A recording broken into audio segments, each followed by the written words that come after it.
Syederalun pengamat sepak bola Gita Suwondo menilai hukuman administratif yang diberikan FIFA kepada Indonesia dan terhindar dari sanksi berat dinilai sudah merupakan yang terbaik dan fair. Sebab kegagalan Piala Dunia U20 ini bukan kesalahan PSSI atau kesalahan Indonesia yang tak bisa menerima timnas Israel bertanding di turnamen tersebut. Usaha yang dilakukan Ketua Umum PSSI Erick Thohir memperjuangkan Indonesia tidak dihukum berat oleh FIFA sudah sangat maksimal dilakukan.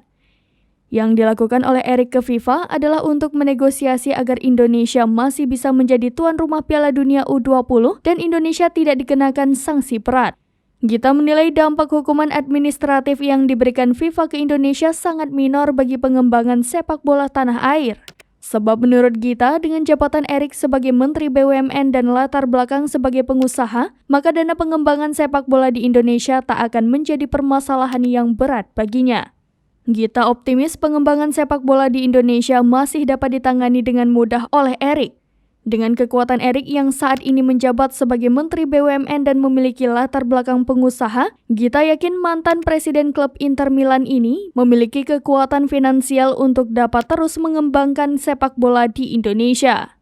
Menurut Gita, saat ini Erick harus bisa mencari alternatif pembiayaan untuk menjalankan Liga 2, Liga 3, U20, U17 dan mengembangkan infrastruktur sepak bola di Indonesia, termasuk untuk pembinaan sepak bola lainnya seperti sepak bola wanita.